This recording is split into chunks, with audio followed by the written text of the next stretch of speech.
नमस्कार, मी Sainath Sawant. Knowledge gain फाउंडेशनच्या म्हणजेच KGFच्या या नव्या एपिसोडमध्ये आपल्या सर्वांचं हार्दिक स्वागत करतो. डायरेक्ट सेलिंग इंडस्ट्रीला 28 वर्षाहून अधिक काळ लोटलेला आहे आणि त्यामध्ये अनेक मराठी माणसांनी अगदी अटकेपार झेंडा रोवलेला आहे. अशाच एका जोडगडीला आज आम्ही तुमच्या भेटीला घेऊन आलेलो आहे, ज्यांनी डायरेक्ट सेलिंग इंडस्ट्रीमध्ये आपला झेंडा फडकवत ठेवलेला आहे. आजही संघर्ष ते यश, अथक प्रवास, त्यांचा अथक प्रवास आज आपल्याला जाणून घ्यायचा आहे. त्यांचा संघर्षाचा काळ संपलेला आहे, पण त्यांनी जेव्हा सुरुवात केली त्यांनी कोणत्या संघर्षाला तोंड दिलं, कशा पद्धतीने आपला अश्वमेध पुढे ठणकावून चालत राहिले, हे आपल्याला आज त्यांच्याकडून समजून घ्यायचं आहे. आज पहिला एपिसोड आहे ज्याच्यामध्ये एक दाम्पत्य उपलब्ध झालेला आहे. नवरा बायकोनी हातात हात घालून हा जो अटकेपार झेंडा रोवला आहे, हा जो सततचा अखंड प्रवास चालू ठेवलेला आहे, आज त्यांच्याच तोंडून आपल्याला ऐकायचं आहे. आज आपल्या सुदैवाने मुंबईच्या लोअर परेल भागातून, ज्याला गिरणगाव म्हणतात, अशा भागातून हे दाम्पत्य आज आपल्या इथं उपलब्ध झालेलं आहे. श्री पांचाळ साहेब, कमलेश पांचाळ साहेब आणि सौ ज्योती पांचाळ मॅडम. तर आज आपण त्यांचं स्वागत करूया. सर, तुमचं या एपिसोडमध्ये स्वागत आहे. नमस्कार. मनसोक्त गप्पा मारूया. तुमच्याकडून आम्हाला बरंचसं काही समजून घ्यायला, शिकून घ्यायला आवडेल, आमच्या प्रेक्षकांना आवडेल. नक्कीच. आणि हा गप्पांचा फळ इतरांसाठी केवळ रंजक ठरणार नाही, तर तो मार्गदर्शकही ठरेल अशी अपेक्षा आहे. तुम्हाला अनेक वर्षे ह्या इंडस्ट्रीमध्ये झालेली आहेत आणि या इंडस्ट्रीमध्ये तुमचा प्रवास लोकांसाठी, बऱ्याच लोकांसाठी अपरिचित राहिलेला नाही आहे, बरोबर की? तर सर, ह्या व्यवसायात आता तुम्ही तर यशस्वी झाला आहे. तुमच्या मुलाबाळांचं भवितव्य तुम्ही सुरक्षित केलेलं आहे. मी तर म्हणेन पुढच्या पिढीची पण व्यवस्था झालेली आहे. आणि पण सगळं काही असंच नव्हतं ना. तुम्ही जेव्हा या व्यवसायात आलात तेव्हा आत्ताचं जे लाईफ उपभोगता तसं तर नसेल. तर आमच्या प्रेक्षकांना हे जाणून घ्यायला आवडेल सर, की तुम्ही या व्यवसायात कसे काय आलात आणि येण्यापूर्वी, तुमचा या व्यवसायात येण्यापूर्वी नेमका काय उद्योग, व्यापार किंवा नोकरी काय करत होता, ते जरा आमच्या यांना जाणून घ्यायला आवडेल. आणि या सगळ्या प्रवासामध्ये तुमच्या अर्धांगिनीने तुम्हाला कशी साथ दिली, आपण त्यांच्याकडूनही नंतर समजून घेऊया. नक्कीच. तर तुमच्याकडून आम्हाला ऐकायचं आहे. सर्वप्रथम तुम्हाला मी धन्यवाद देतो की आज तुम्ही आम्हाला इथे जो संधी दिली आहे आमचे मत लोकांसमोर मांडायची, तर तुमचे कोटी कोटी धन्यवाद. नाव कमलेश पांचाळ आणि जसं तुम्ही सर बोललात की गिरणगावातून, तर सगळ्यांनाच माहिती आहे पहिलं गिरणगाव होतं. आता त्याचा कायापलट झाला हे टोटलीच वेगळं, म्हणजे तो प्रश्नच नाही. पण खरोखर गिरणगाव म्हणजे एक प्रकारचं गरीब तिकडे, आणि आम्ही पण अशाच एका घराण्यावर जन्माला आलो की तिथे असं मोठं स्वप्न वगैरे तिथे कोणी बघायचं, तिथे असं बोललं जातं की बघणं म्हणजे पाप. गिरणगाव म्हणजे श्रमिकांची वस्ती. म्हणजे काम करा, खावा, झोपा, बस एवढं. असं मोठं कधी तिकडे कोणी स्वप्न बघणारच नव्हतं. आणि तसंच साहजिकच माझ्या वाडीला पण तेच आलं. तिकडे जन्मलो तर की जशी ती मराठी लोक, आणि खास करून मराठी लोकांसाठी ती असं बोललं जातं की घरामध्ये सांगितलं जातं की चांगला अभ्यास कर, म्हणजे चांगल्या मार्काने पास होईल, आणि राहतेच, आणि चांगल्या मार्काने पास होईल तर चांगली नोकरी मिळेल, छोकरी मिळेल. तर अशाच पद्धतीने ते आमच्या डोक्यामध्ये डिंबवलं गेलं होतं. त्याच्यामुळे डोक्यात एकच होतं की मोठी होऊन नोकरी करायची, चांगलं शिकलं पाहिजे, सगळं केलं पाहिजे असं होतं. आणि त्याप्रमाणे शिकत गेलो. घरची परिस्थिती तेवढी नव्हती. म्हणजे मी 12वी पर्यंत कसा शिकलो, पण 12वी नंतर मला स्वतःलाच पार्ट टाइम काम करून त्यावेळेला मला 350 रुपये पगार होता. स्क्रीन पेंटिंग, आमच्याच बिल्डिंगच्या खाली स्क्रीन पेंटिंग म्हणून होते, तिथे मी जायला लागलो. 350 रुपये मला त्यावेळेला पगार होता. आणि म्हणजे वयाच्या तुम्ही बघत ना, 12 म्हणजे मी त्यावेळेला 16 वगैरे वर्ष, 16 किंवा 17 वर्षांचे असा, तेव्हापासूनच मी कामाला लागलो. कारण घरी थोडीशी परिस्थिती बेताची असल्यामुळे थोडासा हातभार लावणं गरजेचं होतं. तर अशा म्हणजे तेच डोक्यामध्ये की नोकरी पुढे अजून शिकायचंय. आणि शिकण्याच्या उद्देशाने छोटे मोठे काम करत गेलो.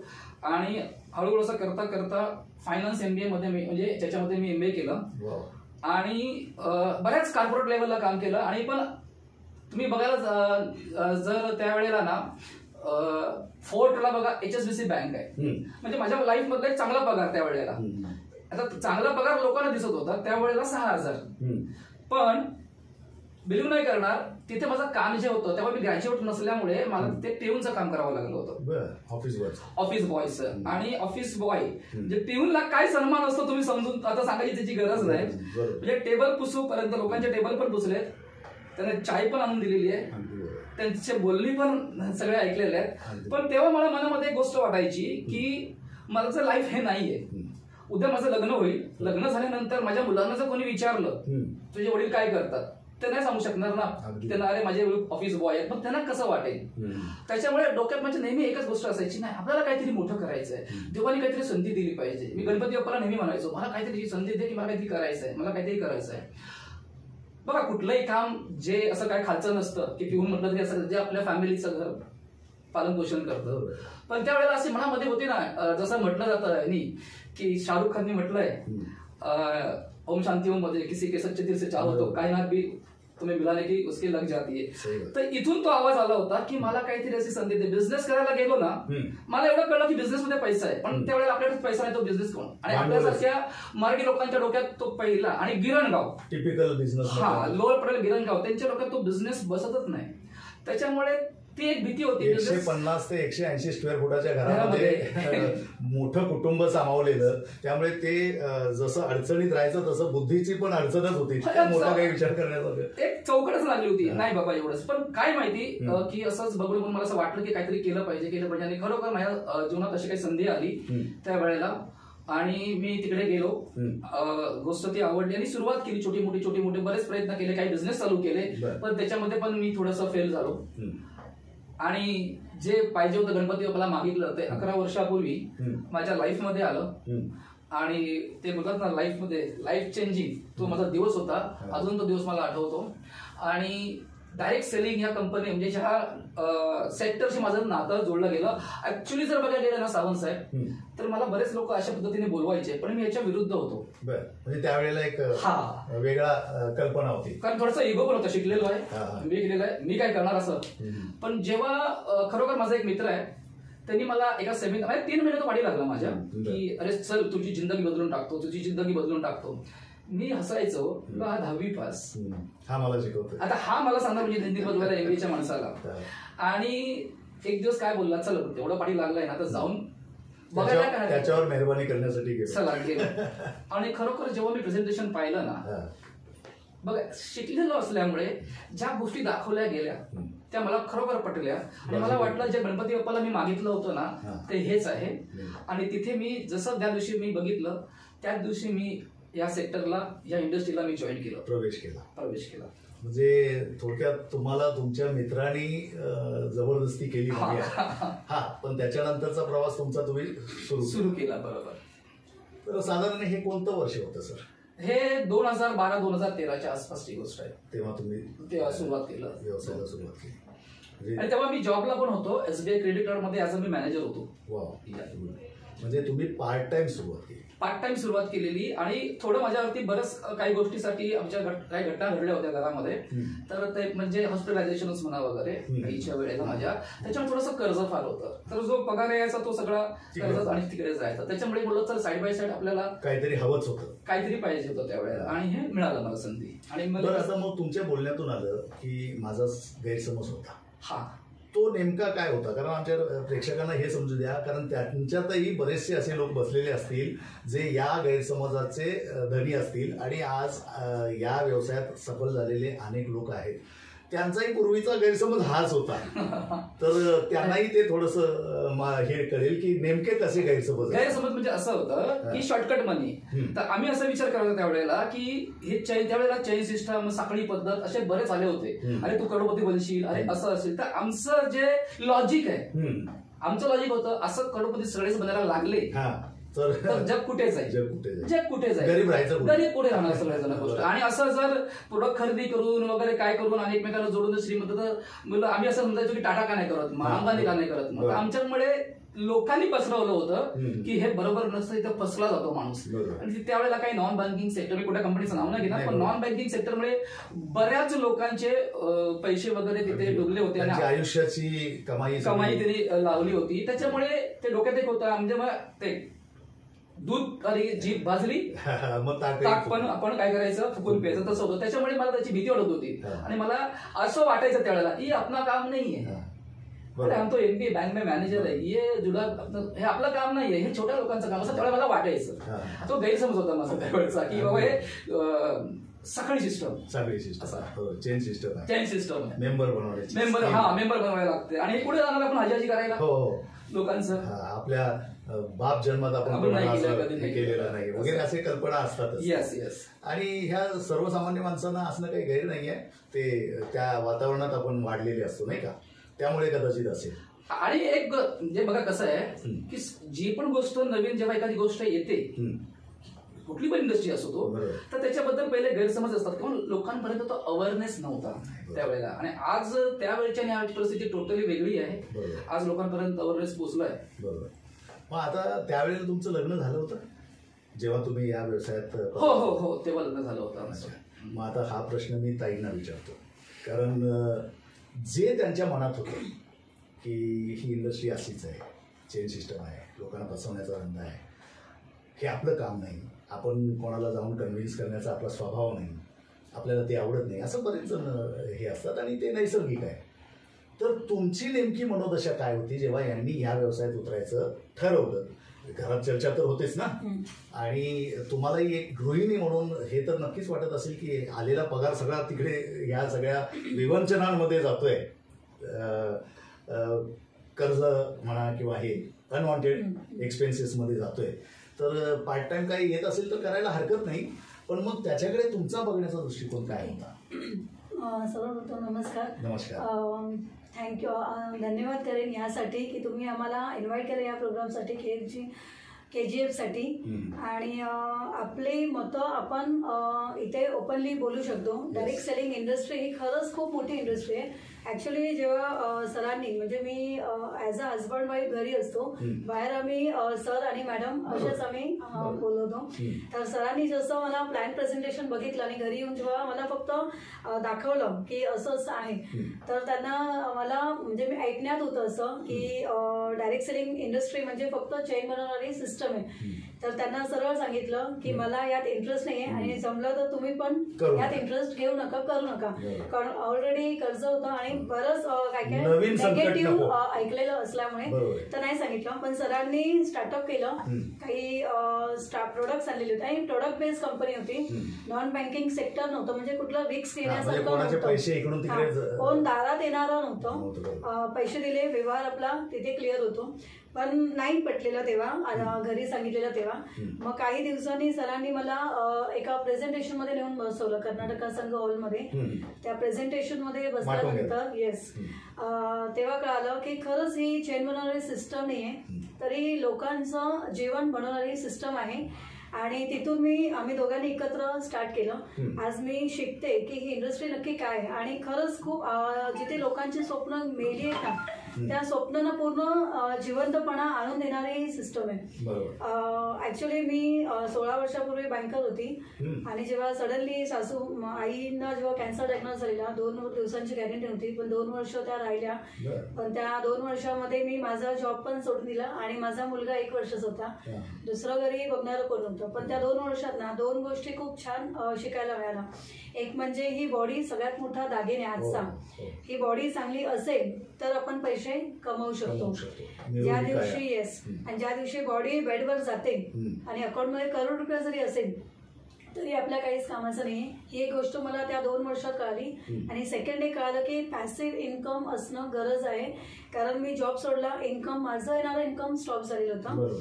तर पॅसिव्ह इन्कम आपण घरी जरी राहिलो तरी एक इन्कम आलं पाहिजे, या 2 गोष्टीच्या शोधात होती. मग सरांनी जसं मला प्रेझेंटेशन दाखवलं ना, तर ज्या 2 गोष्टीच्या मी शोधात होती त्या दोन्ही गोष्टी मला त्या प्रेझेंटेशन मध्ये दिसल्या आणि मग तिथून आम्ही स्टार्टअप केलं आणि खूप छान वाटतं. फॅमिली डायरेक्ट सेलिंग इंडस्ट्री अशी आहे ना की आपण फॅमिली मिळून एकत्र करू शकतो. आज आमचे दोन्ही मुलं पण शिकतात, त्यांच्यामध्ये इम्प्रूव्हमेंट होते कारण आमच्या घरामध्ये वातावरण ते असतं, पॉझिटिव्ह एनर्जीवालं वातावरण असतं, बोलणं सतत ते असतं. तर म्हणजे त्यांच्यामध्ये ती ग्रोथ होत गेली. आज 4 वर्षाचा जो माझा छोटा मुलगा होता त्याचं ऍक्टिव्हिटीज स्पीड वाढलं, कॉन्फिडंट बिल्ड झालं. आज 3,500 लोकांसमोर तो कॉन्फिडंटली बोलतो, प्राऊड फील होतं. आणि आम्ही कधी ड्रीम बघितलं नव्हतं पण इंटरनॅशनल टूर केलं. आज आम्ही आमच्या टीमला फ्लाय केलं 70 लोकांना घेऊन दुबई टूर.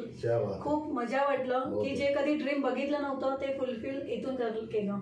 तर तो डिसिजन खरंच चांगला होता सरांचा की त्यांनी स्वतःच्या मनाचं ऐकलं आणि स्टार्टअप केलं आणि मी त्यांना कनेक्ट झाली आणि खूप छान वाटतं. म्हणजे आता तुमची डबल इंजन हे चालू झालं. आता ह्या सगळ्या ह्याच्यामध्ये मुलं पण फंक्शन्सला तेवढ्याच आवडीने म्हणजे ते संपूर्ण कुटुंब या जसं भक्ती रसात माणसं हे होतात तसं डायरेक्ट सेलिंगच्या रसामध्ये संपूर्ण कुटुंब आता. आणि त्याचा बेनिफिट मोठा मुलगा आहे माझा आता स्पोर्ट्स मॅनेजमेंटला आहे सेंडम कॉलेजला. तर त्याचं प्रेझेंटेशन जे असतं ना त्याच्यातला जो कॉन्फिडंट आहे ना म्हणजे आता बाळकडू आपण बोलू शकतो त्याला की त्याच्यामुळे तो इतकं सुंदर प्रेझेंटेशन देतोय म्हणजे विदाऊट कुठलं बाहेरचं ट्रेनिंग न घेता आपल्याच इंडस्ट्री मधलं ट्रेनिंग घेऊन तो ग्रो झालाय, इथून ग्रो होतोय. म्हणजे त्याच्यातला तो एक अंतर्गत गुण कॉन्फिडंट बिल्ड झाला त्याचा तोही सर्वांच्या समोर येतोय. आणि या इंडस्ट्रीमुळे ते म्हणजे हे असे साईड इफेक्ट्स आहेत जे चांगले साईड इफेक्ट्स आहेत. तर या सगळ्या ह्याच्यामध्ये आता जेव्हा तुम्ही दोघे जण मिळून हे करताय तेव्हा तुम्हाला नक्कीच त्याचं चांगलं फळ दिसतच आहे आणि ताकद दुणावते ना, डबल होते आणि मग कामं विभागली जातात. त्यामुळे आणखीन ते जास्त काम होऊ शकतं. आणि तुमच्याकडे पाहून इतर घरांमध्ये जर समजा महिलांचा तो सहभाग कमी असेल तर कमीत कमी एक सेमिनार्समध्ये जेव्हा तुम्हा दोघांना ऐकत असतील तेव्हा त्या महिलांना सुद्धा ते लॉजिक पटत असेल आणि त्यांचाही त्यांच्या मिस्टरांना तो एक सपोर्ट मिळत असेल आणि त्याचं श्रेय तुम्हाला जात आहे. तुम्ही एक लोकांसाठी आता एक्झाम्पल म्हणून सेट झालेले आहे, बरोबर की नाही? पण मग ह्या सगळ्या प्रवासामध्ये सुरुवातीला तुम्ही आलात, काहीतरी कल्पना असतील ना, बाबा मी आता जाता 4 लोकांना जोडण्याची भाषा असते किंवा हे. मग तुम्ही जसं मनात आणलं, कल्पना केली तसंच्या तसं घडलं का हो सुरुवातीला? नाही, तसं काहीच नाही घडलं. आमच्या प्रेक्षकांना हे पण समजू दे की या व्यवसायात आल्यांनी तात्काळ लगेच आपण माणसं जसं मासे हारावरून मासे पकडून आणतो तसं होत नाही. त्यांना स्ट्रगल संघर्ष काय वेगळा असतो आणि मग तुम्ही नेमका कसा केलं आणि त्याच्यावर तुम्ही मात कशी केली? नक्कीच सांगायला आवडेल कारण आम्ही नेहमी सांगतो डायरेक्ट सेलिंग जॉईन करणं आणि टिकून राहून करणं हे खूप मोठं चॅलेंज आहे. जसं तुम्ही ठेवले संघर्षातून यशाकडे, तसं संघर्ष आमचा जो होता ना तो खूप भयानक संघर्ष होता. म्हणजे जो आम्ही पाहिला तो सर्वात पहिला मी जेव्हा जसं मॅडमने सांगितलं की मी त्यांना बिझनेस प्लॅन सांगितला तेव्हा त्यांनी म्हणजे मी नेहमी सांगतो म्हणजे याच्यामध्ये पहिला जर मला आपण बोलतो ना पहिली उमेद कुणाकडनं असते, घरी गेल्या गेल्या आपण कुणाला सांगतो, एक तर आई वडिलांना आणि लग्न झालं असेल तर बायकोला. तर मी एवढा एक्साइटेड होतो की आज घरी जाऊन मी सांगणार. मी नेहमी ते एक असा डायलॉग मारतो लोकांना की सुरुवात जेव्हा केली ना माझ्या सख्या बायकोनी मला सांगितलं नाही करायचं. आणि तिचे एवढे तिचे ते एक्सप्रेशन होते ना की माझ्या जरी दुसरा नवरा असला असता ना, बाबा मला नाही करा, जाऊन दे बाबा तू करत नाही असं. लाईन मध्ये 32 लोक आज पद्धतीचे म्हणजे डायरेक्ट नाव आहेत. लाईन मध्ये मला 32 लोक म्हणाली आम्ही करणार नाही, नकार दिला, आम्ही करणार नाही, तू पण करू नकोस. हा तर एकदम जबरदस्त डायलॉग. मी पण अरे हे सगळं फसवा फसवे, तुझ्यासारखा मॅनेजर आहे, तुला काय हे आहे, तुला मुलं बाळ आहेत, कशाला याच्यामध्ये फसवस. तर मग थोडासा डिफरन्स झालो आणि आमचे सिनियर आहेत चौधरी साहेब म्हणून, तर त्यांना सांगितलं की बाबा आता मला थोडंसं 32 लोक सर मला नाही बोलले आहेत आणि माझे आता पेशन्स संपलेले आहेत. मला असं वाटलं होतं अरे अभि करेंगे मरेंगे वंदे मातरम मस्त करूया आपण, पण नाही तसं झालं ते असं बोला. मग ते म्हणजे जो होता ना वंदे मातरम तो असं झाला तर वन डे मातरम म्हणजे एकाच मार्ग असं झालं आमचं ते. तर मला ते हसले, त्या खांद्यावर हात ठेवला आणि सांगितलं की कमलेश हा बिझनेस करायचा नाहीये. त्याने एक सुंदर वाक्य दिलं मला, हा बिझनेस करायचा नाहीये. मी म्हटलं करायचं नाही, मग काय करायचं, हा बिझनेस शिकायचा आहे. तुझा तो पहिला MBAचा आणि ब्रँच मॅनेजरचा कोट तो पहिला बाजूला काढ. तू त्या अनुषंगाने जाशील ना, की तुला सगळेच लोक तू मॅनेजर आहेस म्हणून तुला हा बोलतील, तसं नाही होणार. तर हा बिझनेस करायचा नाही, हा बिझनेस तुला शिकायचा आहे. एज्युकेशन महत्वाचं. त्या दिवशी मला कळलं. मी आता 22 वर्ष शिकलो, अजून काय म्हणजे MBA आता परत काय शिकायचं. तर हा बिझनेस तुझ्या वडिलांनी कधी केलाय, तुझ्या आजोबांनी कधी केलाय, याच्यासाठी तू कधी कुठली डिग्री केलीच नाही, पण हा बिझनेस नवीन आहे तर तुला तो शिकावा लागेल. ठीक आहे. आणि एक वाक्य तिने वापरलं, कमलेश देख तू सीख, एक दिन में नहीं होगा लेकिन एक दिन जरूर होगा. एक कॉन्फिडन्स बिल्ड झाला. चल आता सर, जो माणूस त्या वेळेला त्यांचं इन्कम महिन्याला 10 लाखाच्या आसपास होतं, तर मी बोललो 10 लाखावाल्याचं ऐकूया, सक्सेसफुल त्याच्या फुटप्रिंट जायचं आपल्याला, की आपलं ते MBAच्या ह्याच्यामध्ये राहूया. तर मी काय केलं, तुम्ही बोला. आणि खरोखर त्यावेळी माझी, जरी मी बँकमध्ये कामाला होतो, पण तेवढं इन्कम माझं सगळं तुम्हाला सांगितलं, माझं EMI मध्ये जायचं, तर ते ट्रेनिंग अटेंड करायला पण तेवढे पैसा देताना मी बऱ्याच काही गोष्टी गहाण ठेवून किंवा बऱ्याच गोष्टी उधार घेऊन मी ट्रेनिंग अटेंड केल्या. म्हणजे ते बोलले तिथे जा, मग ती ट्रेनिंग अहमदाबादला असो, दिल्लीला असो, कुठेही असो, तिथे आम्ही ट्रेनिंगला जायचो. आणि आमची सगळ्यात महत्वाची म्हणजे आमची जी एज्युकेशन सिस्टम होती ना, आमच्या कंपनीने दिलेली, ती एवढी चांगली होती. ते एज्युकेशन घेतल्यावर जो मला कॉन्फिडन्स आला, जिथे मला 32 लोक बोलले होते नाहीये, आज खरं सांगेन आज गर्व वाटतो. अजून मोठं म्हणजे छोटीशी टीम आहे माझी, जास्त नाही आहे, पण आज 20,000+ लोक माझ्या टीम मध्ये आहेत. क्या बात आहे, 20,000+. म्हणजे केल्याने होत आहे रे, आधी केल्याची पाहिजे हे सिद्ध झालं. आणि पण त्याच्यामध्ये बऱ्याच जणी माझा पाय ओढायचा प्रयत्न केला, पण नाही असं नाही आहे. आणि त्यात मराठी पण तुम्ही डिझर्व करताच. त्याचं कारण असं की तुम्हाला सलग किती नकार आले, 32. एक पण माणूस 32 नकार आले तरीही तुम्ही भले त्या चौधरी साहेबांच्या ह्याच्यामुळे असो, प्रेरणेने असो किंवा त्यांच्या मार्गदर्शनाने असो, टिकून राहिलात. येस. तर तुमचा हक्कच बनतो ना त्या यशावर, तुमचा आणि तुमच्या परिवाराचा त्या यशावर हक्कच बनतो.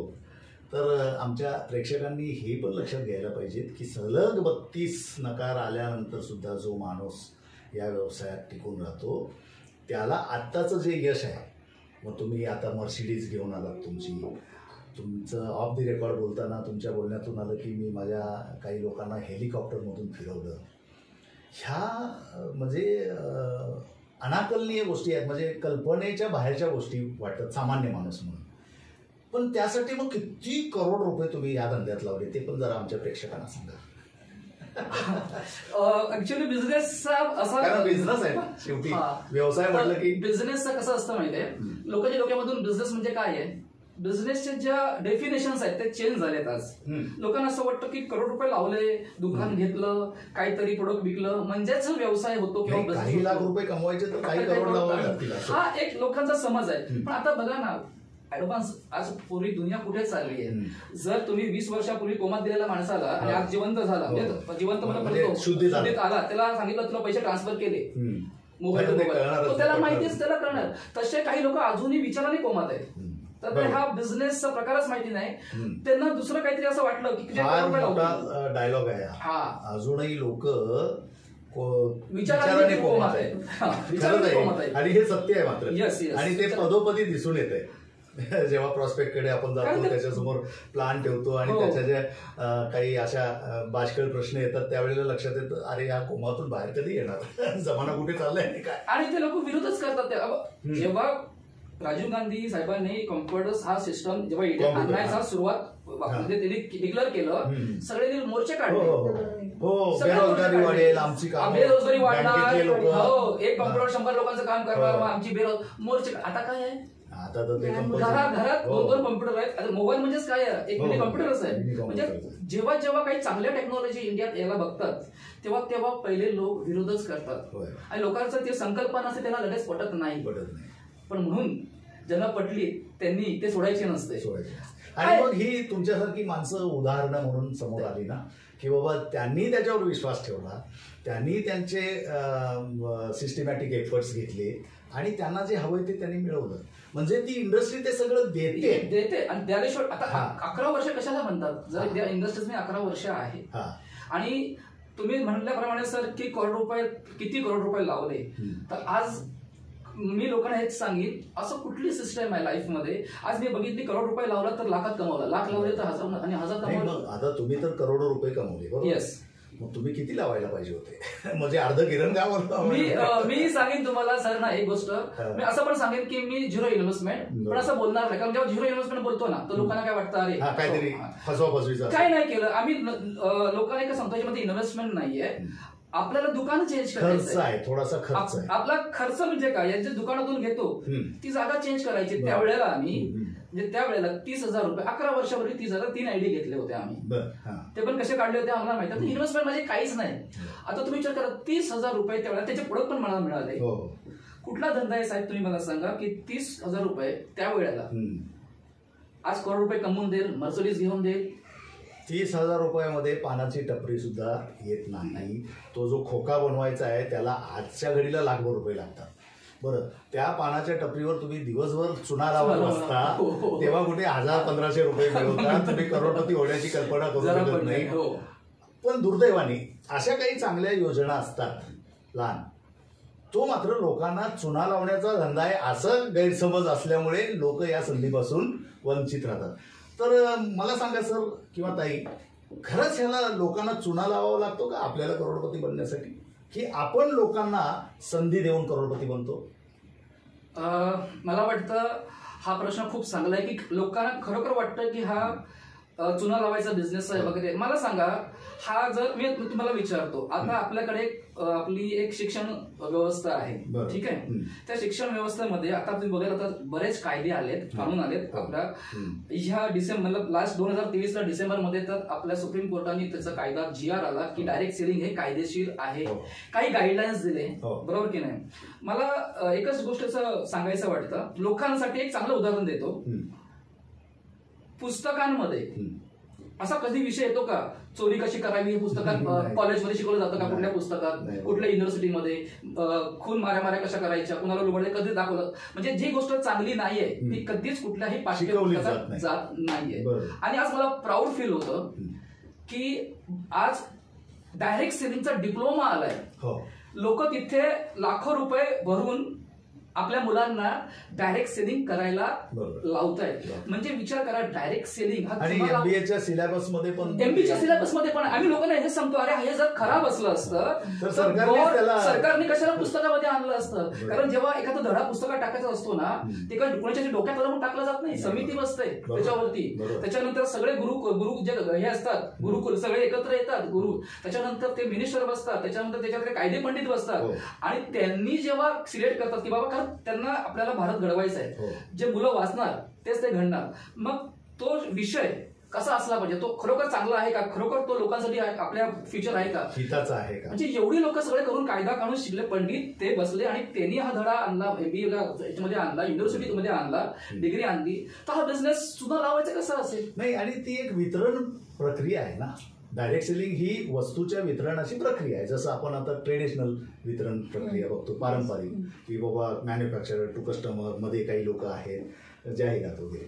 मग हा पूर्वापार आहे. त्याच्या अगोदर बार्टर सेवा, माझ्याकडे मीठ आहे तुमच्याकडे सुंदर ते घ्या, एक्सचेंज करूया. मग नंतर ते चलन आलं आणि ते हे झालं. पण आता गेल्या 5-25 वर्षात किंवा त्याच्या अगोदरपासून तुमच्याकडे वितरणाचे वेगवेगळे, विक्रीचे वेगवेगळे प्रकार आपल्याला इंट्रोड्यूस झालेतच ना. जसं ऑनलाईन Amazon, Amazon हे तर आता आलं, पण त्याच्या अगोदरपासून टेली मार्केटिंग आपल्याला इंट्रोड्यूस झालंय. एक्झिबिशनच्या माध्यमाने लोक विक्री करायला लागलेत. डोर टू डोर आपण बघत होतो, बरोबर की नाही, किंवा म्हणजे CD भरून आणि हे Amazon वगैरे हे सगळं. तसंच हा डायरेक्ट सेलिंगचा सुद्धा एक विक्रीचा प्रकार आहे. मग जर विक्रीचा प्रकार आहे तर मग तो त्याच्याकडे तो एकमेव विक्रीचा प्रकार आहे जो उपभोक्त्यालाच करोडपती बनवतो. म्हणजे तुम्ही जर ग्राहक असाल तर ग्राहकालाच खऱ्या अर्थाने राजा बनवतो. एरवी आपण ऐकतो ना, ग्राहक हा राजा आहे, राजा आहे, पण त्या राजाचा रंक करण्यातच सगळे यंत्रणा बसलेली आहे. पण हा इथं राजा बनवतो. मग ह्या यंत्रणेला समजून घेऊन सर्वसामान्य माणसांनी त्याच्यामध्ये आपलं भवितव्य शोधण्याचा प्रयत्न करायला पाहिजे. पण तसं होताना दिसत नाही. आणि मग त्यामुळे मग हे वेगळे हे येतात. पण तरी सुद्धा सर, की नेटवर्क मार्केटिंग किंवा डायरेक्ट सेलिंग इंडस्ट्री, ज्याला मल्टी लेवल मार्केटिंग म्हणतात, शॉर्ट फॉर्ममध्ये MLM म्हणतात, हे शब्द अंगावर काहीतरी किळसवानं पडले आणि ते झटकावं, तसं काही लोक झटकताना दिसतात. म्हणजे आमचं MLM नाही बरं का. अरे दारूचं दुकान देशी दारूचं दुकान सरकार लायसन्स देऊन चालवतं आणि आमचं MLM नाही. का लाज वाटते मग MLM म्हणायला? मला काही लोक सर एक चांगली संधी दाखवतो पण MLM नाही, येऊच नकोस.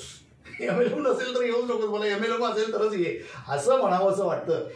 तर एवढं किळसवानं वाटण्यासारखं काय आहे असं लोकांना, आणि असं का वाटतं, त्याला कोण कारणीभूत असतील असं तुम्हाला वाटतंय? एक तर त्याच्याबद्दलचं नॉलेज फार कमी असतं त्यांच्याकडे. दुसरं म्हणजे नॉन बँकिंग सारखे सेक्टर जे आलेले आहेत मार्केटमध्ये, त्याचे चुकीचे अनुभव काही लोकांना मिळालेले असतात. ते अनुभव त्यांना त्यांच्या माइंडमध्ये ते विचार तेच असतात की हे म्हणजे तेच असेल. नॉलेज नसल्या कारणामुळे पण ते माइंडमध्ये, आणि त्यांना वाटतं की हे प्रेस्टिजियस काम नाहीये, हे शिकलेल्यांसाठी नाहीये, ज्यांच्याकडे कामधंदे नाहीये त्यांनी हे काम करावं असं त्यांना वाटतं. पण ज्यांच्याकडे खरंच ड्रीमर आहेत, आता डायरेक्ट सेलिंग नाही बोलेल, आपण जे प्रोफेशन चूज करतो ना ते बाय चॉईस आहे, आणि डायरेक्ट सेलिंग इंडस्ट्रीला बाय चान्स मिळालेलं असतं. आणि जेव्हा बाय चान्स मिळतं आपल्याला ते आपल्या मर्जीने कधीच मिळत नाही, ते वरच्याची मर्जी असते. तुमच्यासाठी काहीतरी चांगलं त्याने ठरवलेलं असतं आणि ते तुम्हाला भेटतं. प्रत्येकाच्या नशिबात कदाचित नसतं. बरोबर आहे. जे आज नावं ठेवत आहेत किंवा त्याच्यापासून वंचित राहत आहेत, तर ते ईश्वरानेच त्यांना बुद्धी दिली आहे की बाबा तू याच्या लायक नाहीयेस, तू वंचितच राहा आणि तू दुसऱ्याचीच गाडी बघून जळत बसत राहा. तर पण या इंडस्ट्रीत, प्रत्येक इंडस्ट्रीमध्ये चांगले वाईट लोक असतात. तुम्ही पंढरीच्या वारीत सुद्धा जाणारे जसे भक्त असतात तसे चोर उचके सुद्धा असतात, आपण पाहतो. सगळ्या इंडस्ट्रीमध्ये आहेत, सगळ्या समाजाच्या सर्वच थरामध्ये आहे. तर ह्या इंडस्ट्रीमध्ये असे कोणते ते चोर उचक्के आहेत की ज्याच्यामुळे लोकांनी सावध राहायला पाहिजे? आणि म्हणजे तो प्रश्न असा असायला हवा ऍक्च्युली की जर या इंडस्ट्रीमध्ये काही नवीन लोक येऊ इच्छित आहेत, समजा आपलं सगळं हे ऐकल्यानंतर काहीतरी चांगलंच असणार बघूया, तर त्यांनी इथं येताना काय प्रिकॉशन घ्यायला पाहिजे आणि मग ते ह्या सगळ्या ह्याच्यापासून वाचतील? म्हणजे समजा फसवणूक होण्यापासून किंवा ह्याच्यापासून. मुळात कायदेशीर कंपन्यांमध्ये काम करताना फसवणूक तर शून्यच आहे, पण तरी सुद्धा अशी काय प्रिकॉशन घेणं आवश्यक आहे एक महिला म्हणून आणि एक लीडर म्हणून, तुम्ही काय सांगाल? एकतर नवीन लोकांनी ज्या कंपनीमध्ये त्यांना खरंच डायरेक्ट सेलिंग इंडस्ट्रीमध्ये भविष्य घडवायचं आहे, तर त्यांनी त्या कंपनीचे 5 प्रकारचे पी त्यांनी म्हणजे अभ्यास केला पाहिजे त्या 5 पीचा. त्यातलं एक म्हणजे कंपनीचं प्रोफाईल, म्हणजे कंपनीचे जे ओनर्स आहेत कंपनी निवडताना एक येस, कारण ह्याच्यामध्ये जर तुमचं फ्युचर आहे, ब्राईट फ्युचर आहे, पण तुम्ही तुमची मेहनत, तुमचा वेळ वगैरे देणार आहात, एनर्जी देणार आहात, तर कोणत्या कंपनीसाठी दिलं पाहिजे की जिथे वेळ आणि एनर्जी दिल्याने, टाइम दिल्याने तुमचं भविष्य ग्रो होणार आहे, स्वप्न पूर्ण होतील आणि ती सुरक्षित. येस. तर कंपनीचे प्रोफाईल म्हणजे ज्यांनी कंपनी स्टार्टअप केली आहे त्यांचं फ्युचर कुठपर्यंत आहे, त्यांचं विजन कुठपर्यंत आहे. जर आज चालू करून उद्या बंद करायचं असेल तर तिथे नक्कीच जाणं चांगलं नाहीये. तर कंपनीचं प्रोफाईल पहिला चेक करायला हवं. सेकंड, कंपनीचं प्रोफाईल म्हणजे त्यांनी किती लोक अचिव्हर झाले त्या कंपनीने, किती म्हणजे त्यांचे डॉक्युमेंट्स काय काय, लिगल डॉक्युमेंट्स वगैरे ते चेक करायला हवेत. आणि नंतर कंपनीचे प्रोडक्ट्स कसे आहेत, त्याची खरंच मार्केट व्हॅल्यू आहे का, गरजेचे आहेत का, ते सगळं. आणि तिसरं म्हणजे पे आउट, कंपनीचा प्लॅन कसा आहे, प्लॅन कसा आहे, पे आउट कसं आहे. आणि आज लोक जर इतके अचिव्हर्स होत आहेत तर ते होत आहेत तर एक आपण आपल्याकडे कॉन्फिडंट येतो, येस आज एवढे म्हणजे जास्तीचे लोक जर इथे अचिव्हर्स होत आहेत तर काहीतरी आहे म्हणून होत आहेत ना. तर तो एक कॉन्फिडंट नक्कीच येईल. तर डायरेक्ट सेलिंग मध्ये एंट्री घेण्याच्या 5 पिढीचा अभ्यास करून तुम्ही या कोणती कंपनी करा, त्या कंपनीचं प्रोफाईल, प्रॉडक्ट, पे आउट आणि एज्युकेशन सिस्टम. मी ह्या म्हणजे एकदम साध्या भाषेत सांगायचा प्रयत्न करीन. तुम्ही एखाद्या तुमच्या बहिणीसाठी किंवा तुमच्या मुलीसाठी म्हणजे स्थळ बघायला जाता, तेव्हा तुम्ही काय प्रिकॉशन घेता की तो मुलगा हा असा आहे काय, तसा आहे काय, बघतो की नाही बघतो. मी तेवढेच प्रिकॉशन इथे घेताना सांगेन. कारण एखादी कंपनी आली आणि ती बरोबर नाही निघाली.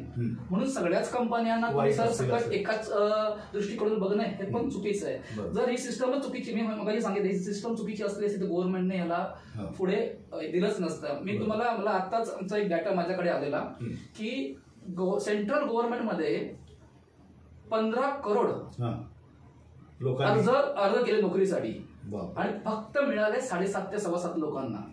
मग हे बाकी लाख लोकांना 15 करोड मध्ये छानून केवढी मोठी चाळणी आहे ती. आणि बाकीचा तो तुम्ही प्रायव्हेट कंपनीज वगैरे बघा, मग बाकीचे जे बेरोजगार लोक आहेत ते कुठे जाणार? आणि मी सांगेन अशा लोक, मी असं नाही की बेरोजगार, पण मी सांगेन की खूप मोठा वाव आहे याच्यामध्ये. सर्व प्रकारच्या तुम्ही अत्युच्च पदावर असून सुद्धा पार्ट टाइम करू शकता आणि तुम्ही काहीच नाही आहात, बेरोजगार आहात तरी तुम्ही करू शकता. आणि सर तुम्ही जे बोललात की कोणापासून सावध राहा, जे बघा माणूस पहिल्यापासून कोण नसतो, पण काय होतं लालच. आता म्हणजे अशा त्या कोणत्या कंपन्या आहेत ज्याच्यापासून लोकांनी सावध राहायला? मी कंपन्यापेक्षा माणूस आपला एवढं समजलं पाहिजे, एवढं तरी समजलं पाहिजे की एखादा माणूस येतो आणि तुम्हाला बोलतो हे काय प्रोडक्ट विकतोस, अरे माझ्याकडे तर असं आहे की तू फक्त पैसे इन्व्हेस्ट कर 6 महिन्यात डबल. आणि लोकांना ते कर्ज काढून पैसे भरतात. 10,000 इन्व्हेस्ट करायचे असतील तर 10 प्रश्न विचारणार आम्हाला. नाही 10 पटीने कर्ज काढून 1 लाख रुपये इन्व्हेस्ट कर, 6 महिन्यात 2 लाख होतील. आणि ते लालच देतात. मुंबईमध्ये आपल्याला एक अनुभव असेल सर, शेरेगर नावाचा प्रकार होता. 2 महिन्यात डबल. आणि तिथे लोकांनी आपल्या रिक्षा विकल्या, दागदागिने विकले 2 महिन्यात डबल करण्याच्या नादामध्ये. आणि खरोखर त्यांनी पहिल्या 1-2 महिन्यात दिले, पण मग ते आलेले पैसे त्यातली आपली मुद्दल काढून घेऊन सेफ गेम खेळावा असंही काही लोकांनी केलं नाही. ते तसेच्या तसे डबल टाकले, अजून त्याच्यात ऍडिशनल टाकले, बरं आपण टाकले 4 जवळच्या लोकांना त्याच्यात पैसे टाकायला लावले. म्हणजे मोहाला बळी लालचमुळे. तर अशा काही कंपन्या, अशी काही लोक यांचा फायदा घेतात. त्यांना माहिती असतं की हे करणार, परंतु तरी सुद्धा की त्या कंपन्या आणि ज्या जुनियर कंपन्या आहेत त्याचा तुम्ही पडताळा केला पाहिजे. दुसरी गोष्ट, आयुष्यात काहीही न करता पैसे मिळतात का? नॉन वर्किंग हा जो शब्द आलाय, नॉन वर्किंग, तर हा किती फसवा आहे. मी एकच सांगेन, लोकांना वाटतं की गीतेमध्ये पण म्हटलेलंच आहे की कर्म कर पण फळाची अपेक्षा करू नको. आणि इथे आपण काय सांगतो, काहीच करू नकोस आणि पैसे येतील. अरे तिथे भगवान श्रीकृष्ण सांगताय, विनोद आहे, विरोधी भास आहे ना, तुला काहीतरी केलंच पाहिजे. मी जर काहीच करणार नाही, मला कुठं काटल्यावरती मला देणार नाही मला. तर मला हेच सांगायचं प्रत्येक गोष्टीला की काही लोकांना वाटतं की नेटवर्क काय करायचं नसतं तर 2 लोकांना आणायचं असतं. नाही, तर माझ्या मते असं आहे की 2 लोकांना आणून त्यांची जबाबदारी घेऊन त्यांना एज्युकेट करून त्यांच्या स्वप्नांपर्यंत पोहोचवायचा. मी नेहमी लोकांना सांगतो की तुला इथे कशासाठी विचारतो, माझ्या लिडरला कशासाठी आलायस, माझी ही स्वप्न आहे, ती स्वप्न आहेत. चांगली गोष्ट आहे, पण लीडर तोच बनतो किंवा मोठे पैसे तोच कमवतो जो आपल्या टीमच्या स्वप्नांसाठी काम करतो. अगदी बरोबर. जो आपल्या टीमच्या स्वप्नांसाठी काय करतो, काम करतो. आणि जे लोकांना वाटतं ते लोक का घाबरतात, इथे पण फास्ट मनी, तर नेटवर्क मार्केट किंवा डायरेक्ट सेलिंग हा फास्ट मनीचा फरक नाही आहे. आम्ही सांगतो इथे 5 वर्ष द्या. बरोबर, इथे 5 वर्ष. आता एखादा नवीन माणूस 5 वर्ष द्यायला तयार आहे, पण मग त्याने निव्वळ त्या व्यवसायातून हा हे केला, सहभाग नोंदवला आणि 5 वर्ष तो या व्यवसायात आहे, तो होणार का सफल? नाही. की त्याला 5 वर्ष त्याला त्या 5 वर्षात त्याला काही प्रोसेस आहे, सिस्टम आहे, त्याला ती जी कामं आपले म्हणजे डायरेक्ट सेलिंगचे काही प्रोसेस आहे ती तुम्हाला करावीच लागणार ना. असं घरात बसून थोडं त्याला मिळणार आहे आपल्याला. शिकत राहणं गरजेचं. याला जोडून तो प्रश्न आहे की या प्रशिक्षणामुळे हा जो सामान्य माणूस आहे, लेबर प्रवृत्तीचा माणूस आहे, श्रमिक बुद्धीचा माणूस आहे, मी पण आलो त्यात असं आपण समजूया, बरोबर, हा उद्योजक प्रवृत्तीचा बनू शकतो. एवढं त्या प्रशिक्षणामध्ये ताकद असते. येस येस येस, विचार मोठे होतात. म्हणजे जो मी विचार करणारा, चांगला अभ्यास कर, चांगले मार्क मिळेल, ह्या साच्यातला माणूस, चांगली नोकरी मिळेल, चांगली बायको मिळेल, ह्या साच्यातला माणूस आज एक विद्या म्हणून बायको तर मिळाल. ओके, तर ते सांगायचं होतं की आपल्याला की म्हणजे त्याला आपण बोलू शकतो की काय 5 वर्ष किंवा ती आपण जे नेहमी बोलतो की लोकांना वाटतं की 2 किंवा 3 वर्ष किंवा असं, तसा हा प्रकार नाहीये. इथे शिकणं महत्वाचं आहे. जोपर्यंत तुम्ही शिकणार, आम्ही अजूनही शिकतो आणि आमचे सिनियर अजूनही ते शिकतात, अजूनही ते बसतात. म्हणजे कुठलंही एज्युकेशन असं नाही का मी माझ्याकडे रेंज रोव्हर आली, माझ्याकडे मर्सिडीज आली तर मी आता झालो, तर ते शिकायला म्हणजे शिकणं. आणि माझ्या वडिलांनी मला त्यावेळी शिकवलं होतं. ते चांगले ढोलकीपट्टू आहेत, त्यांच्याकडे अजूनपर्यंत वयाच्या 75 वर्ष त्यांच्याकडे बरेच त्यांनी कलाकार घडवले. ते मला नेहमी सांगायचे की कला ही कधी मरत नाही आणि लोकांना द्या. लोकांना तुम्ही शिक्षण हे कधीच वयाचं अट नाही, शिक्षण तुम्ही शिकलंच पाहिजे. तर ऑब्व्हियसली इथे तुम्हाला शिकावं लागणारच आहे. आता शेवटचे 2 प्रश्न, की प्रशिक्षणाने तर माणूस घडतो, प्रशिक्षणाने जर आतंकवादी बनतो तर चांगला उद्योजक का बनू नये असं म्हणतात विनोदाने.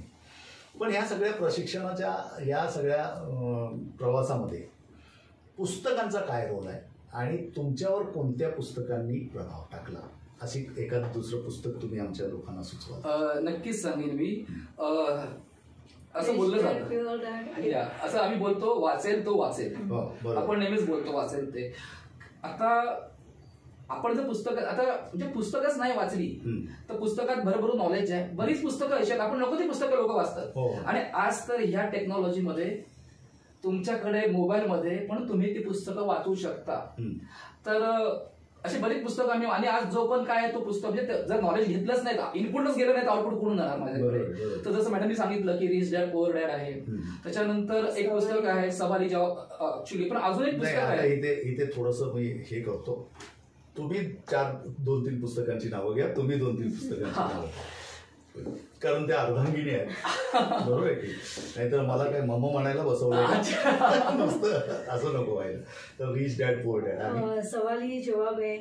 या पुस्तकांमध्ये डायरेक्ट सेलिंग रिलेटेड प्रश्नांची ऑब्जेक्शन हँडलिंग आपण बोलू शकतो. जर नवीन कस्टमर जो बसलाय समोरचा व्यक्ती त्याच्या प्रश्नांची उत्तरं त्या पुस्तकांमध्ये आहे. जर खरंच या इंडस्ट्रीमध्ये स्वतःला प्रूव्ह करायचं आहे तर थोडा अभ्यास करणं गरज आहे. जसं आपण प्रामाणिकपणे नोकरीला वेळ देतो, नोकरी म्हणजे काम तेच करायचं असतं ना, मग इथे पण आपल्याला काम तेच करायचं की याचं एज्युकेशन वाढवायचं आहे, नॉलेज वाढवण्याचं काम आहे. जितकं नॉलेज वाढवाल ना तेवढं तुमचं इन्कम वाढणार आहे. तर इन्कम वाढवण्यासाठी पुस्तक वाचणं गरज आहे आणि पुस्तकांमध्ये प्रश्नांची उत्तरं दिलेली. तर समोरचा व्यक्ती रिच डॅड पुअर डॅड हे रॉबर्ट कियोसाकी साहेबांचं नाव, रॉबर्ट कियोसाकी, आणि सवाली जवाब. अजून एक पुस्तक आहे छान आहे. तुम्ही 2-3 पुस्तक, अजून एक पुस्तक मग सांगितलं असतं मी, अजूनही सांगेन की एक पुस्तक आहे सिक्रेट, ते आहेच तुम्हाला बघितलं हे द सिक्रेट. त्याच्यानंतर अजून एक पुस्तक आहे हाती ज्यांच्या शून्य होते, खूप चांगलं. ह्याच्यामध्ये ना त्या लोकांच्या कथा आहेत, त्यांचे लेखक, त्यांच्या मला लेखक आय थिंक मला तेवढं नाही, पण मी तो पुस्तक खूप चांगलं. त्याच्यामध्ये ना सफल लोकांच्या त्या कथा आहेत, म्हणजे लता मंगेशकर पासून ते बापूजी पर्यंत तेंडुलकर, म्हणजे सगळ्यांच्या शून्यातून विश्व निर्माण. हा, त्याच्यामध्ये अब्दुल कलाम सरांचा पण त्याच्यामध्ये उल्लेख आहे की त्यांच्या तर शून्य होते, काही अग्निपंख नावाचं पण. हो हो, असं आहे. खूप चांगलं पुस्तक आहे ते. तर हे पुस्तकांच्या बाबतीत झालं.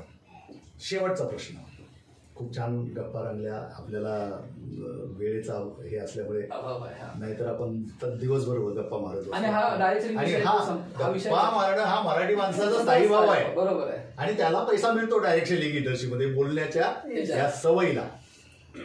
तर या इंडस्ट्रीमध्ये तुम्ही आल्यानंतर किंवा येण्यापूर्वी किंवा आत्ता सुद्धा तुमच्यावर प्रभाव असलेल्या अशा कोणत्या व्यक्तीचा तुम्ही उल्लेख कराल, जे तुमच्या इंडस्ट्रीतले असतील, तुमच्या कंपनीतले असतील, किंवा आता ह्या इंडस्ट्रीमध्ये अनेक कंपन्या आहेत, मग वेगवेगळ्या कंपन्यांमध्ये सुद्धा सफल झालेल्या लोकांना आपण ओळखत असतो, माहिती घेत असतो, यूट्यूबवर म्हणा किंवा याच्यावर फेसबुकवर, याच्यावर अरे हां त्या माणसाचं काय सक्सेसफुल आहे हे, असं एखाद्या यशस्वी माणसाचा ज्याचा तुमच्यावर प्रभाव आहे, कोणाचा उल्लेख करा असं वाटेल मला.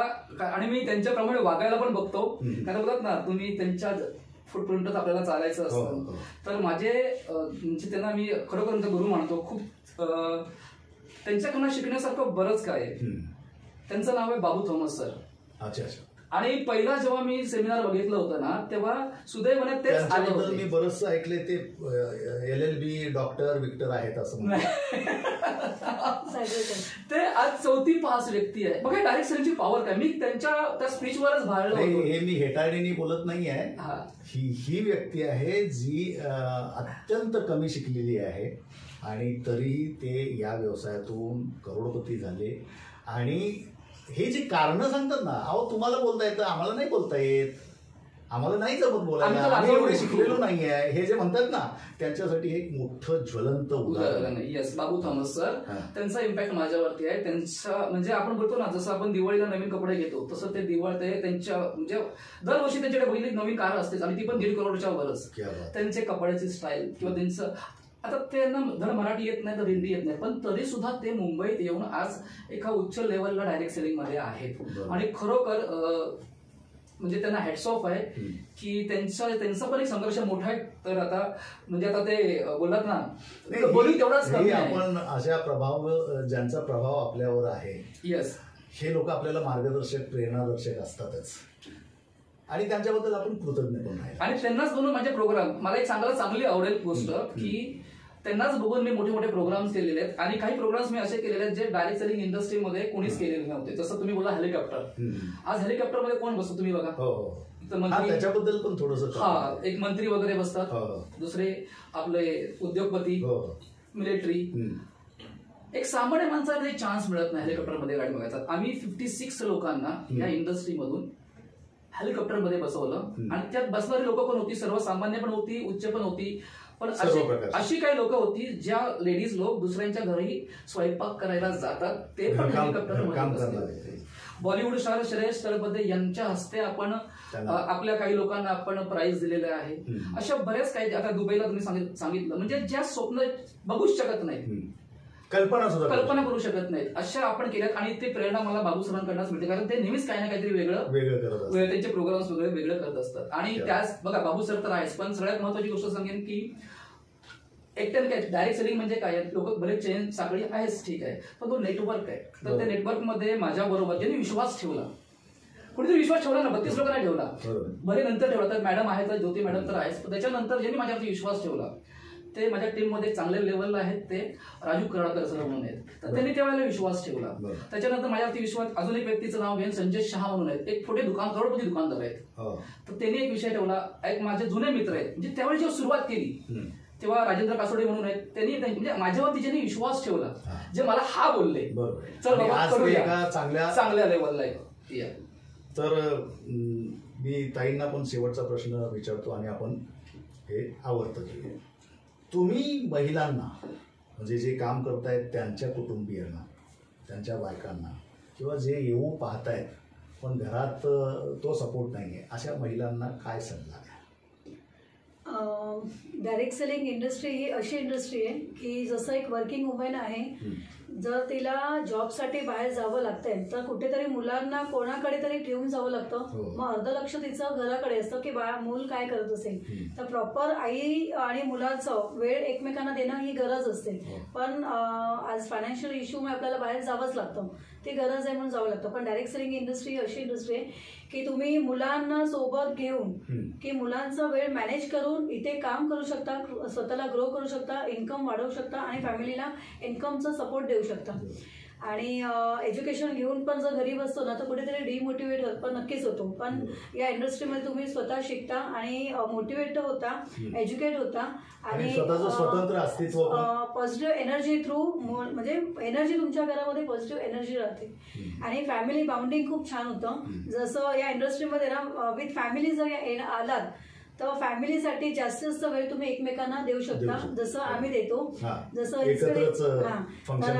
माझ्याही टीममध्ये बऱ्याच महिला वर्ग, भरपूर महिला वर्ग आहेत. आम्ही एकत्र खूप, कारण त्यांच्या मनामध्ये ना बरेच प्रॉब्लेम्स असतात पण शेअर करता येत नाही कोणाकडे. पण या माध्यमातून शेअरिंग होतं आणि टाइम फ्रीडम त्यांना नक्कीच मिळतं, टाइम फ्रीडम मिळतं, मनी फ्रीडम मिळतं आणि एज्युकेशन त्यांचं नक्कीच वाढतं याच्यातून. तर मी तर सांगेन की स्वतःची स्वप्न बरीच असतात महिलांची, पण कुठेतरी चूल आणि मूल याच्यामध्ये अडकून न राहता त्यांना सांभाळून तुम्ही या इंडस्ट्रीमध्ये स्वतःचं नाव नक्कीच कमवू शकता. तर नक्कीच तुम्ही सगळ्यांनी यावं या इंडस्ट्रीमध्ये, लेडीज लोकांनी तर नक्की यावं, कारण घराला सांभाळून हे इंडस्ट्रीमध्ये काम करता येण्यासारखं आहे. तर त्यांचं बेनिफिटच नक्कीच होणार आहे. खूप छान, खूप छान. तर हे पांचाळ दाम्पत्य, कमलेश सर आणि ज्योती मॅडम, आज त्यांच्याशी मनसोक्त गप्पा झाल्या, विना व्यत्यय गप्पा झाल्या. तुम्हाला याच्यातून बरंचसं काही शिकायला मिळेल, प्रेरणा मिळेल अशी अपेक्षा आहे. अशा विविध मराठी लोकांना तुमच्यासमोर आणण्यात आम्हाला धन्यता मिळते, पण तुमच्या प्रेमाची अपेक्षा आहे ना.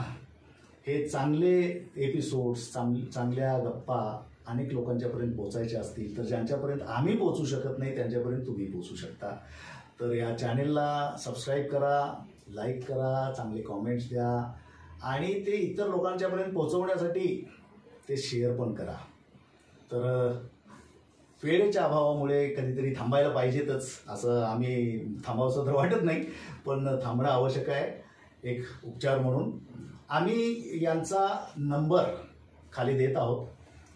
ते ज्या कॉन्सेप्टवर काम करतात, ज्या संकल्पनेवर काम करतात, त्याच्याबद्दल जर जाणून घ्यायचं असेल तर तुम्ही त्यांना डायरेक्ट फोन करून विचारू शकता. चालेल ना सर? यस, तुम्हाला नक्कीच. लोकांनी फोन केला तर नक्कीच नक्कीच. त्यांचा अनुभव, जे आज करोडो रुपयाचे मालक आहेत या व्यवसायातून, तर एवढ्या वर्षांचा त्यांचा अनुभव तुम्हाला नक्कीच मार्गदर्शक ठरेल. त्यांचा सपोर्ट जर तुम्ही त्यांच्याबरोबर काम चालू करायचं ठरवलं त्यांच्या कॉन्सेप्टमध्ये, तर त्यांचा सपोर्टही तुम्हाला त्याच पातळीवरचा मिळेल. बाकी निर्णय तुमचा आहे, आम्ही कोणाला आग्रह करत नाही, पण त्यांचा नंबर आम्ही देतोय, दोघांचाही नंबर आम्ही देतोय, तुम्ही त्यांना विचारू शकता. आणि आजच्या या गप्पांमधून काही प्रश्न राहिले असतील आणि तुम्हाला काही विचारावं असं वाटत असेल त्यांच्या अनुभवाच्या ह्याच्यातून, तर तुम्ही त्यांना विचारू शकता. तर पुन्हा लवकरच भेटण्यासाठी आता मात्र आपल्याला थांबायला हवंय. धन्यवाद. नमस्कार. धन्यवाद. थँक्यू. धन्यवाद. Thank you sir.